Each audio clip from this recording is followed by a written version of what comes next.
વૈષ્ણવ પરંપરામાં નિયમ છે કે વૈષ્ણવ ઠાકોરજીની સેવા કરવા માટે ચંદન તૈયાર કરે ત્યારે પથ્થર હોય અને પથ્થર ઉપર પાણી નાખી અને ચંદનનું લાકડું ઘસે.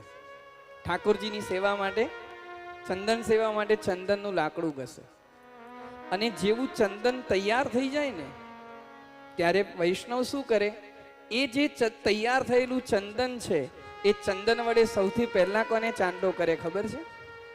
એ પથ્થરને અને ચંદનના લાકડાને ચાંદો કરે. કારણ કે ઠાકોરજીની સેવા માટે થઈ અને જે સૌથી પહેલા ઘસાયું એની પહેલી પૂજા માટે ચંદન વડે પહેલી પૂજા એ પથ્થરની થાય અને ચંદનના લાકડાની થાય.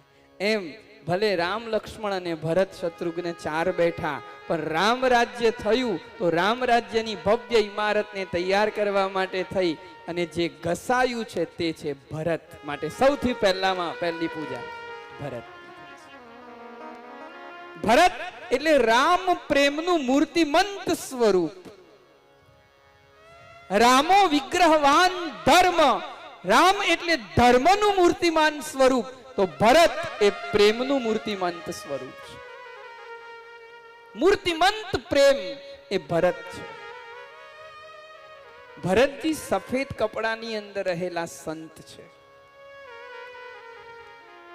કે જે રામ પ્રેમથી ઓતપ્રોત થયેલા છે. એમના નિયમ અને વ્રતનું વર્ણન નથી થઈ શકતું એવા નિયમો અને વ્રતને લઈને ભરતજી બેઠા છે. રામ રાજ્યની સ્થાપના થઈ ગઈ. રામ સીતા આસન ઉપર બેઠા છે અને આસપાસ એક તરફ લક્ષ્મણજી છે, પ્રભુને છત્ર જોડાવી રહ્યા છે. એક તરફ શત્રુઘ્નજી છે, એ પ્રભુને વીજળો નાખી રહ્યા છે.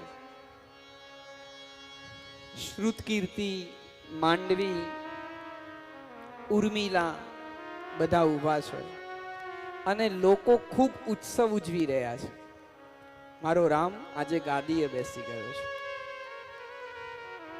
અને એ સમયે આ ઉત્સવની અંદર હનુમાનજી કોઈકને શોધે છે. લોકો ખૂબ ઉત્સવથી નાચી કૂદી રહ્યા છે ને હનુમાનજી શોધે છે. હનુમાનજી શોધે છે કે આમાં ભરતજી દેખાતા નથી.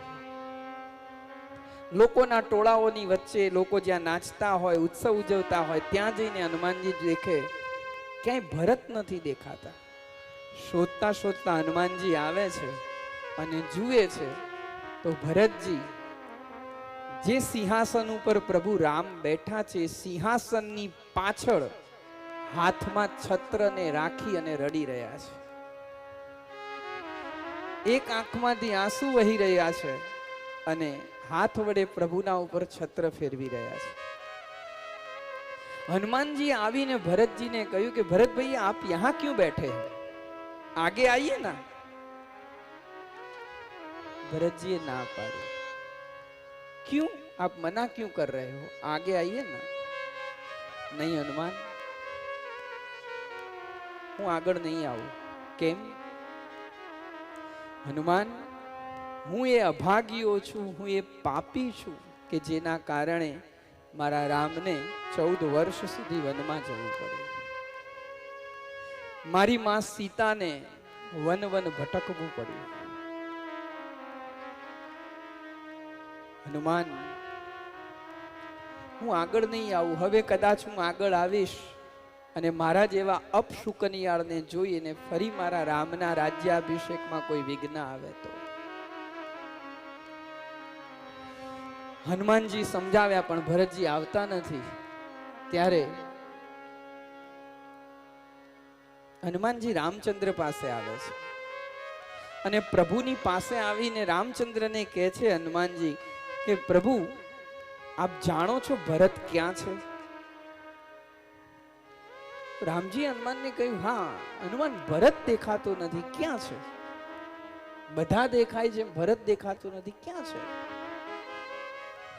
ત્યારે હનુમાનજીએ કહ્યું કે પ્રભુ એ તમારા પાછળ છે અને આ તમારા માથા ઉપર છત્ર ફેરવી રહ્યા છે.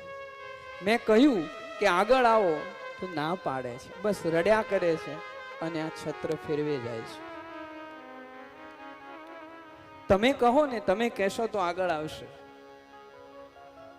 ત્યારે રામચંદ્ર ભગવાને હનુમાનને કહ્યું, હનુમાન એ જ્યાં છે ત્યાં બરાબર છે.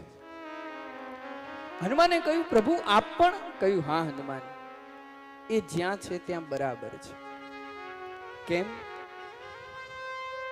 કહ્યું હનુમાન એ શું કરી રહ્યો છે?